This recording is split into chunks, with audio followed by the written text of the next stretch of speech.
Hello, and welcome to the Deluxe Mixing Podcast. Welcome back if you've been here before, and welcome aboard if it's your first time.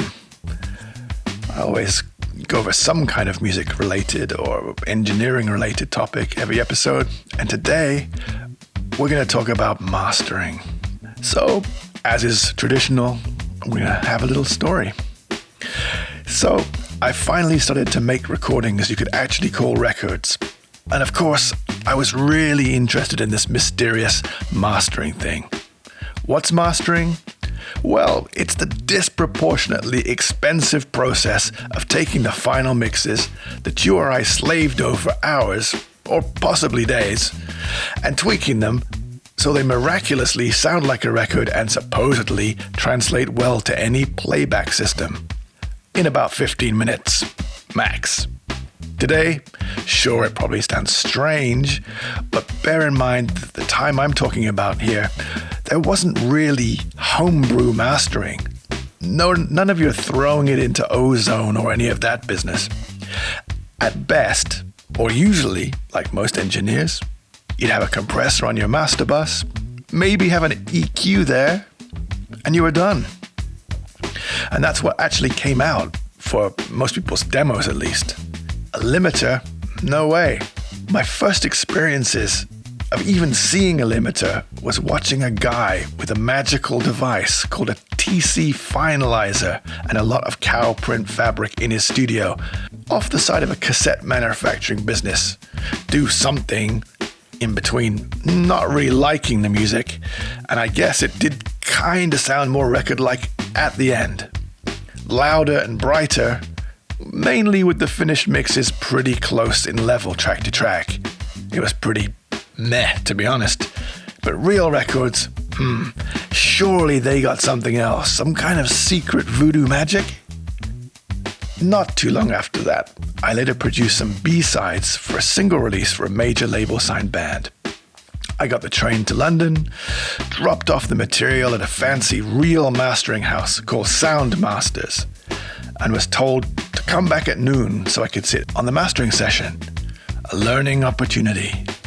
So I kind of just wandered around aimlessly in the neighborhood for a couple of hours, had a cup of tea, and arrived back at 11:55. And when I did, the legend that is Kevin Metcalf, the mastering engineer, the guy that taught Streaky, internet phenomenon that he is, himself now pretty well known, he looked up and he said, sorry man, I already did it. So much for my learning experience, and a day and £20 train ticket down the drain.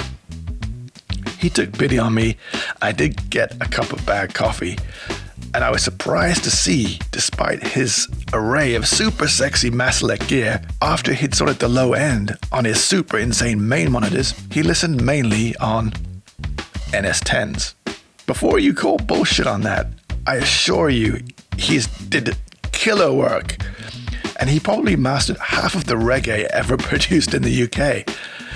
I asked what he did to my mix, eager to learn the dark mastering magic that would transform my mixes to a finished record, and he just quickly looked at his notes and said, well, not a lot. Cut at 400 to open the track out, added some top, and then a little bit of compression from these two. And he pointed at a Maslek and an old pair of Neumann 473 compressors. Off you go, son, I've got another record to cut. And that was that. More records followed. I kept showing up again and again like a bad smell at more mastering sessions all over London, ranging from places like The Exchange, where God, or as you probably know him, Mike Marsh worked, to the palatial Air Studios with Matt, to observe and learn. Different engineers, different EQs, different compressors, and the key thing I realized was how little happened on a good day. It really was all in your mix. I so wanted something magical to happen, some kind of transformation, but nah. If they had to do a lot, you probably screwed up, which of course, sometimes I had. I sent a mix to the now Grammy-winning Brian Lucy. He sent it back to me, and every time anybody hit an S in the chorus, the whole track ducked. Now, I don't know how the hell he missed that, and we didn't use that version obviously in the end, but you know what? It was on me for not de-essing hard enough. The mastering environment shows up all those low-frequency weirdnesses you didn't quite hear because of the room you mixed in, humiliates you with the sibilance like I just described that you should have tamed, and your general mixing inadequacy as you developed. They usually did make it better, as well as louder, reined in the low end, opened things up, but still, the truth was, the heavy lifting was in the mix. In fact, much to my disappointment, they wanted to do as little as possible. Good mastering elevates your mix, maybe at the most one letter grade, so let's say from a B to an A. For example, if more than that is needed, like I learned, it's time to go back and work on your mix, like a good little mixing engineer. It was still very important to watch, stay out of the way, and learn. I also learned a big thing regarding level. Most of them didn't want to slam your master, and they were careful with regards to how they got the master loud. Small stages of gain, little bits of compression, and most importantly, how EQ affects apparent loudness. The other key thing I saw is that they often clipped the A to D converters instead of limiting, or did that with only the tiniest amount of software limiting following, which sounds totally different than slamming it into a software limiter or multiple software limiters. That's why mixing into a limiter isn't really a great idea if you're aiming for loud and clean. Compensating your mix for what a crappy or even a good software limiter will do to it is a bad idea. Whenever I see people on forums talking about comparing their master with one of the big boys and arguing about what limiter to use, I think of this. A lot of those MEs just pushed into a super high quality AD converter which does the big level gain without all those software limiter style artifacts, as they're literally clipping to get the level. Despite all of the evils we're told about clipping, and the analog front end of gear at that level is so good they can do it without it sounding bad. We're talking about things like Lavery Golds, probably not your USB interface, by the way. I also rarely ever saw a multi-band compressor being used, and everybody talks about those constantly, maybe 2-3 times on a particularly bass-in-your-face record.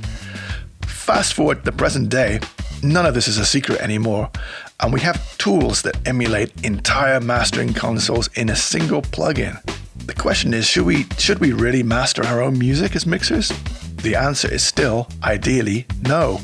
You have the same ears, the same bias, the same gear, the same monitors, the same room, the same problems in that room, and lack of day after day experience, none of which allows you to be objective and add something positive to the art you just made. Now, can you do it? Yes, of course you can. And often, people have no budget, so you have no choice. But unless you have no choice, in which case it's totally fair, you're missing out as an artist or a mixer on that opportunity to elevate your music. Plus, in my case, actually learn how to be a better mixer, which is the best part of the whole thing. Well, short and sweet today. I hope you enjoyed it. And please let me know if you have any questions, ideas for new episodes, or just want to have a discussion. Reach out anytime. All right. I'll see you next time on the next episode of The Pod.